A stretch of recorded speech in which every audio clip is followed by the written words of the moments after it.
What is up, y'all? So, trying something different. I guess I can't look at the computer because it's going to look like I'm looking at something when the cameras aren't here. So, but what I'm doing is I'm gonna read this book live and I'm gonna come through the message here. The story is called Finding Your Way. The book is Chocolate for a Woman's Spirit. The author today is Jennifer Esperante Gunter. Finding Your Way. I I met her only once when I turned 14, and for 10 years she remained an abiding presence in my life. Before every momentous task, her words inspired and motivated me to do my best. As a naive, easygoing, and uncertain teenager, I attended an on-camera workshop for people wanting to break into commercials. She stepped into she stepped to the front of the room with poise and self-confidence. She talked about things I never even heard of at that time. The importance of positive attitude, goal setting, action plans, and taking charge of your life. Simple concepts in retrospect. But at that time, I struggled with my adolescence. I was craving direction and longing for a role model to guide me through the tremendous, tremendous, whatever that word is, transition from girl child to womanhood. It seemed she gave that workshop just for me. Coming into my life, if by divine appointment, her words reverberated and swelled. I rode the crest of that evening for the next 10 years, using her book like a Bible that lay next to my bed. I turned to her book before every milestone, every test, sports competition, job interview, intimidating moment I faced. I even allowed the advice on the in I even allowed the advice in the chapter on visualization in anticipation of my first kiss. As the years passed, I wondered what had become of the marvelous woman who had such an impact on my life. I looked for her name on brochures promoting various seminars, but I never saw it. At 23 years of life, I decided to become a motivational speaker and model my approach on my mentor's example. I joined a speakers association, and while tumbling through their directory, I found her name, photo, and telephone number. I couldn't believe it. She looked just as I remembered. Feeling joy and surprise, I grabbed the phone and dialed her number. You probably don't remember me, I said rapidly into the answering machine, but I heard you speak 10 years ago, and you changed my life. I used the advice in your book to guide me through every important event so far. Every time I came to a crossroad, I opened your book and it inspired me to move on. It assisted me in making important decisions. I can't tell you the impact you had on my life. You changed my life. I left my name and number and wondered if she'd call me back. She did. She invited me. She invited me to her home. I got distracted. She did. She invited me to her home and a friendship group. In the ensuing years, she taught me even more. She gave me advice on my career path, showed me the ropes, and shared her own journey. We are now dear friends. Her little girl is my goddaughter, and our lives are intertwined. Not too long ago, I felt nostalgic and began looking through a dust field of my childhood keepsakes. As I sat on the floor, old memories and things long forgotten came back to me. There in the drawers, I noticed a book she had given to me at the seminar year long ago, my Bible. As I flipped through the book open to the last page, I spotted her name, address, and phone number. The same one I dialed years ago. That's wild, printed in bold type. All those years wondering about her, believing I could never see her again. I had her number all along. I only chuckled in amusement that it had escaped me. I got up from the floor with a sigh and marveled at the ways of the universe. Of course, I hadn't seen her number before. I need to find my own way. Wow, she lit the fire of my soul when I was 14. I needed to learn to fan the flames. When I believed in myself enough to act from my heart, and talk and walk my talk. My teacher appeared. She just been waiting for me to show up. Whoa, finding my way. Whoa, that story was just lit. Not gonna lie, like I related to Jennifer in so many ways. Like I actually got a book. I read it. I think I tried to glance on it a few times here. I haven't picked it up again because it fell apart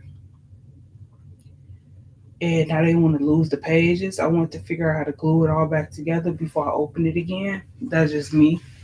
But like, she just reminded me of that book. Like, I got a book from a teacher. I got a book from my teacher in college, and when I tell you that when I first got that book, it was man. I lived through that book. Like I had to. Like it opened my eyes to health and wellness in a way to where I never saw it before.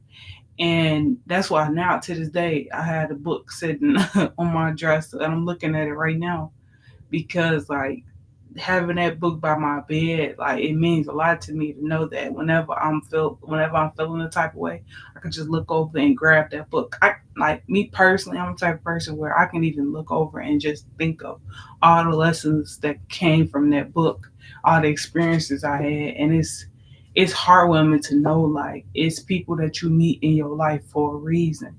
They come into your life and their knowledge, wisdom, whatever you want to call it, it fuels your fire.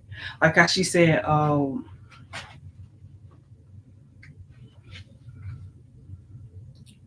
lit the fire of my soul when I was 14. Like I think I was 19 when I got that book. But like having mentors that really mentor you, like, and not even necessarily saying she mentored me, but it's like she was my teacher for a whole semester in college. So it's like it's just as impactful as a mentor because I had so many teachers, but like it really touched my heart to know that it's people out there that really care about the seeds they planted into the world because they have these people that can give this testament to what this did for them, how it impacted them in their life. And I live for that. I bleed that. Like I love it. Because it's like at the end of the day, we all we got in the end. Like and it's just that simple, but we choose to make it hard. Like I keep saying like, and it's so irritating. But hey, I don't even know if you could hear me for real. I just realized I forgot to set up the mic. Hopefully, it's picking up the audio how it's supposed to pick up the audio because this is a message worth hearing. This is a connection worth being. I I don't know. I've been in this mode where I'm just focusing on what I got going on, what I want to do, what fuels my fire. And ain't gonna lie, I've been kind of neglecting a lot of stuff. Like that's why I just decided to like set this camera up and go live because I'm like, why would I sit right here and upload a video, record a video, upload and wait for it to upload when I could just go live and do the same thing.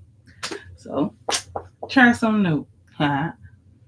I ain't got no viewers, but hey, we not doing this for attention. We doing this to connect, to be here, be present, and create, be the change we wish to see. Because what I learned is, as long as you keep doing what you're doing, as long as you keep going, it doesn't matter who's watching. It doesn't matter how people are watching. It doesn't matter why they are watching. Only thing that matters is you are staying consistent and you are being disciplined. Other people don't matter, truly. And it goes back to the Dr. Seuss quote: "Those that mind don't matter, and those that matter don't mind." So it's like you have to choose your battles wisely. Know who you speaking to. Know who you have around you. Know who's in your life. Truly, like this is something I had. I've been having to go through this since the start of this year, like, and it's so insane. Like, I when I tell you I've been cutting people off left and right, like I got like I'm Edward Scissorhands.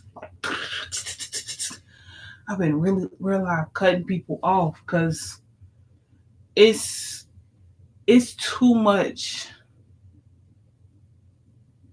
of a burden to keep around people that don't see the value in having you in their life, or like you don't even see the value of them in your life. Because it's like, if you don't see the value in a person in your life, then cut them off. Stop connecting with them. Set them free. Allow them to grow into the person they're supposed to be. Stop trying to control their time. Stop trying to be that. If you know that there's a disconnect there, then disconnect. Distance yourself. Like, a lot of times it takes that distance in order to bring y'all closer together, because y'all have to figure out what those feelings are that made y'all that way. And y'all have to grow into the person that y'all are separately. Like, I'm a firm knower in the fact that friendships or relationships or whatever, you gotta take a break from a person after a while. Like, you can't always be around the same people all the time through every moment of your life for a year, 10 years, a month, whatever. You can't be like, because a lot of times, like, we think that because we keep these people close to us, that's loyalty. That's not what loyalty is. Loyalty is when a person is loyal to themselves and they're not budging on their values or anything, or their morals. To, like, if you're loyal to yourself, you're loyal to everyone, because you treat yourself with the higher standard that you would treat other people with as well, and that you expect from other people. Loyalty is not the people that you hang around all the time that'll do anything. Like, I'm not saying that's not loyalty, but you gotta check out what your real definition of loyalty is. Because, like, some things just love, and love is love. Like, it's okay to love people. Like, I just heard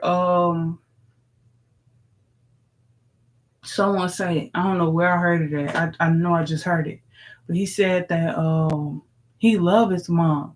He'd do anything for his mom. Like, he know his mom would do anything for him, but he he couldn't take her. He couldn't sacrifice his peace in order to make her happy, because that's his peace. He wouldn't be happy in order to make her happy, so he had to separate himself. And it doesn't matter who it is. It was actually of the day, yesterday actually. They said that Michael Jordan had to fire his mama from his foundation. When a person not doing what they supposed to do, you gotta separate the people. You gotta separate the people from purpose. If a person isn't on purpose, then they can't be a part of your people. What Harriet say? Harriet kept a gun with her, and it wasn't just for the people that was chasing her. It was for the people that was running alongside of her that changed their mind. A lot of people that changed their mind only changed their mind. Like, they never even were a part of the process. They was just tagging along to see how long they can tag along. They were never a part of the plan. They just wanted to tag along with the plan. Like, I just watched last week, I was watching Prison Break, and a lot of people wanted to come along and be out of prison, but they didn't help him do the work. They complained the whole time about the work he was putting in.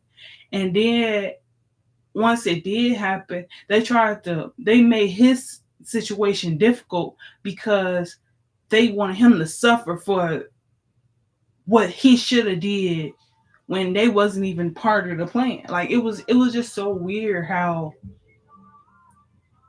people would operate when they feel like they don't need you no more, or like when they don't want you around and they don't want to tell. Like, it's people be having so many hidden motives, and it's so crazy. Like, that's going back to the book. Like, I really rock with genuine people that do genuine things to create genuine environments, because there's not a lot of people that have that level of respect for what all of this is, what all of this means. Some people just want to get ahead and do that and stop. Some people just want to rob Peter to pay Paul, so that they can rob Saul to pay Paul. Like they want to keep playing that game. And I'm talking about as an energy vampires. But it's like you have people that want to show you how you can use Peter to pay Paul and use Paul to help Peter to pay to, like, they show you how to loop everything. And I really rocks with those people because it's like it's not just a physical thing, it's a mental thing too. It's a spiritual thing as well. It's not just a physical and emotional thing. We not just our heart and our body, we are also our soul and our brains. Our brain is our most used muscle. And my teacher, he said that we stuck in this generation where we are doom scrolling. Like when we the wake up in the morning, the first thing we do is scroll on our phone for hours, and that's literally killing our brain cells.